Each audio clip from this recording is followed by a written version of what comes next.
everyone. It's been a minute. Sorry for the delay. To be honest, with the success of the Ultraman video and the Pikachu video, I was left kind of aimless and anxious on what to do for my third. But that also just so happened to line up with the end of the year, so I figured why not look back on the movies of 22 and talk about my favorites while I get things ready for 2023. But before we get into that, make sure to like and subscribe. I really want to hit my first milestone of 1K subscribers this year, and you guys would be a big help in that. But with that being said, let's get into the video. Before we do the actual list, I want to do a list of honorary mentions. There were so many good movies this year. After 2020 and 2021, this is the first time it felt like the movies were back in a big way. I saw so many great films, from giant blockbuster fare to smaller indie dramas and everything in between. My Alamo Drafthouse season pass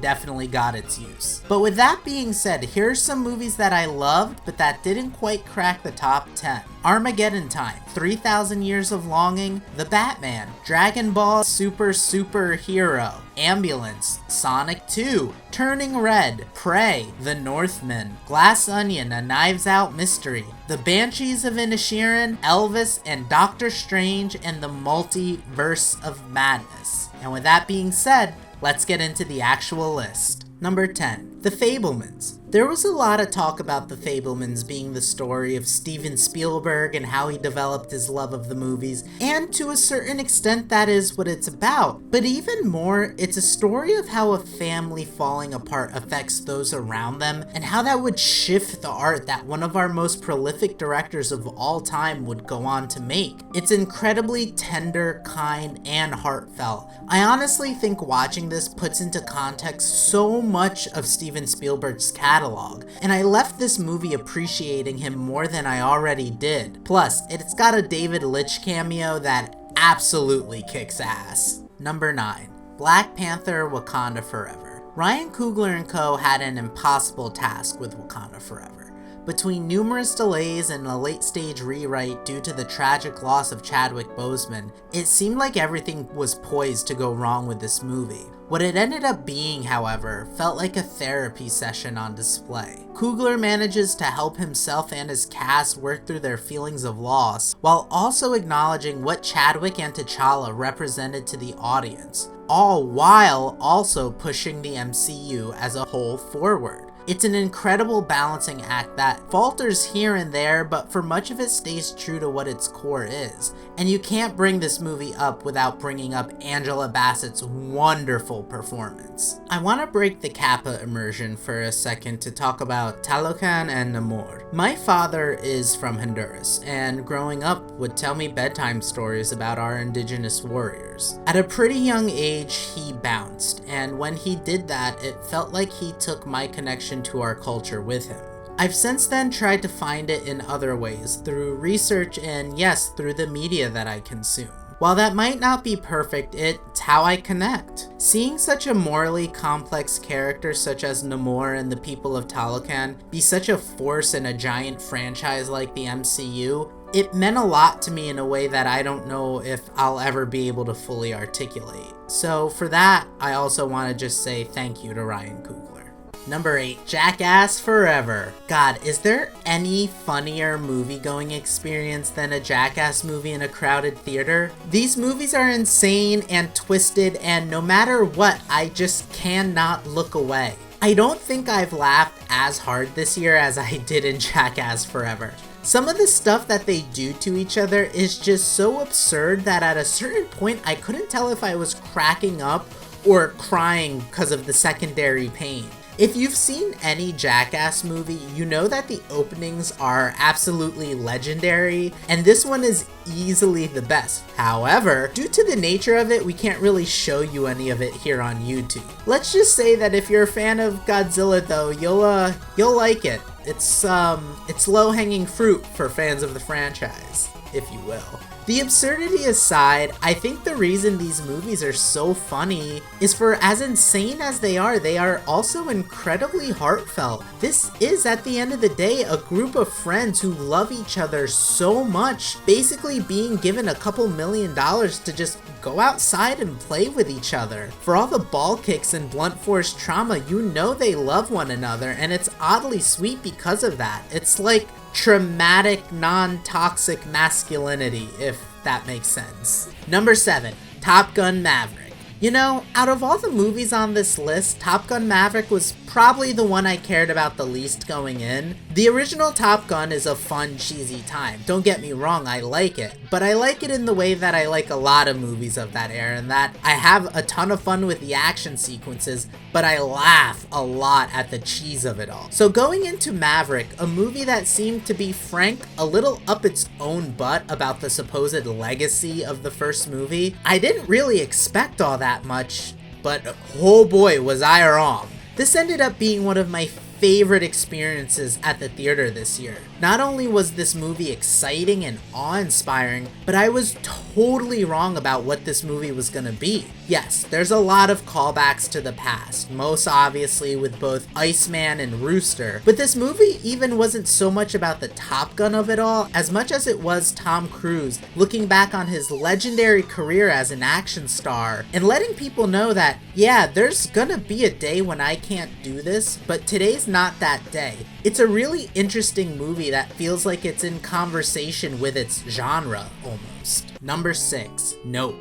Man, Jordan Peele does not miss, does he? I don't want to say too much about Nope on the off chance that you haven't seen it, so this is going to be the shortest section of this top 10. But it really feels like a movie you have to watch blind. But wow, the way Peele manages to balance making a giant Spielbergian blockbuster while at the same time critiquing our culture's fascination with spectacle and those we hurt with that spectacle, it's absolutely masterful. It's both a love letter and a call to reassess things. And also, don't fuck with chimps. Number 5, Belle. Now I can hear you anime fans already mashing your keyboards because Belle came out in 2021 technically. Well, guess what? Its American release was in 2022, so it's going on my list. Anyway, there are a lot of movies out there about the internet and about VR and the evils of technology, and you can't help but at a certain point get sick of them. They all feel incredibly hollow. But if you've seen any of Mamoru Hosoda's movies, you know that he's got a very optimistic idea of what the internet can be. Belle is one of his best. It's an incredibly heartfelt movie about how the internet can bring us together, help us find ourselves, and maybe even save lives. In a world where COVID forced a lot of us to use the internet to maintain relationships, it was so nice to have a movie that pointed out what the internet can be when we use its power for good. You couple that with some of the most gorgeous character designs I've ever seen, not to mention animation, and some banging music, and you've got a truly wonderful and special movie. To be honest, I'm still spinning the soundtrack here even now in 2023. Number 4, Guillermo del Toro's Pinocchio. There are some stories out there that you hear are getting adapted, and you kind of have to scratch your head and wonder, again? Why? Pinocchio is one of those. We have had a lot of Pinocchio adaptations over the years, and in my mind at least, we've sort of peaked in the 40s with the Disney film, which continues to spark wonder and dread in me till this day. And in a year where we've already had 2 truly dreadful Pinocchio adaptations, did we really honestly need a third? Well, that's where Guillermo del Toro comes in. Del Toro manages to walk a truly delicate tightrope, which is deconstruct Pinocchio and all that it's about. What does it really mean to be a real boy? What if his relationship with Geppetto wasn't exactly fatherly love at first sight, and then reassemble that in a way that is wholly new and fresh, but also still manages to feel really true to the root and heart of the story? I don't know if it's my favorite Del Toro film. That would take some serious pondering on my end, but in many ways it feels like the truest to himself movie that he's made to date, which is really saying something.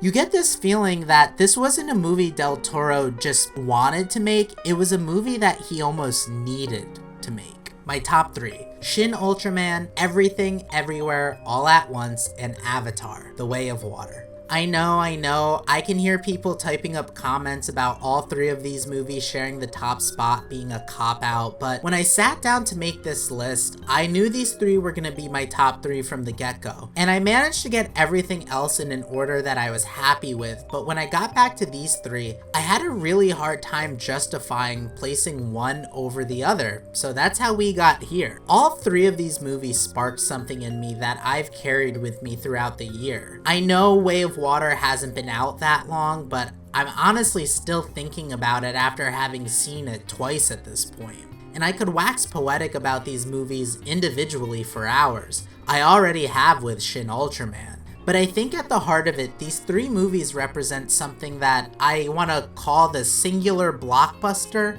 It's a movie with all the trappings of a huge, exciting tentpole release, but united by the singular creative vision of either one or a very small group of people. And listen, I am not the first person to come up with this idea, but this is just how I like to frame it in my mind. As you can tell by this list, I really love the MCU and the highly collaborative nature it requires. But nothing gets me more pumped than a giant movie somehow being balanced and carried by the philosophies of either a single person or a small group of people. Whether it was James Cameron's call to action to protect our environment and what nature means to us, the Daniels' examination of family across multiple universes, or Shinji Higuchi and Hideki Anno's belief in humanity to do better funneled through the eyes of a lost planet kaiju, I found myself deeply moved and deeply changed by these three films that share this top spot.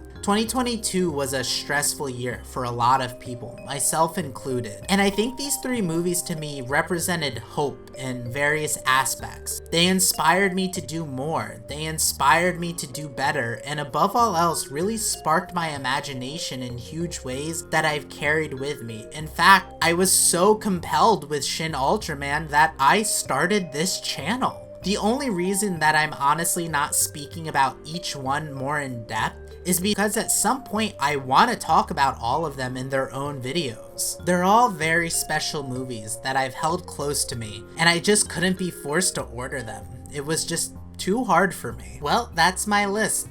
This was seriously one of the hardest years to make a top 10 list I think ever. So I hope you guys liked it because man, I was stressing out. I had Black Panther and Doctor Strange on there, but I wanted to have some more variety and 2 MCU movies felt like too much. So I ended up having to redo that whole part. And then I saw Puss in Boots after I made the list, and I definitely think that would have made the top 10, but hey, it is what it is. I needed to get the video out. But what were your top 10 movies this year? Let me know in the comments below. And remember, I really want to hit 1K subscribers this year. So if you haven't subscribed yet, please consider doing so, and check out some of these other videos that I've made. Bye!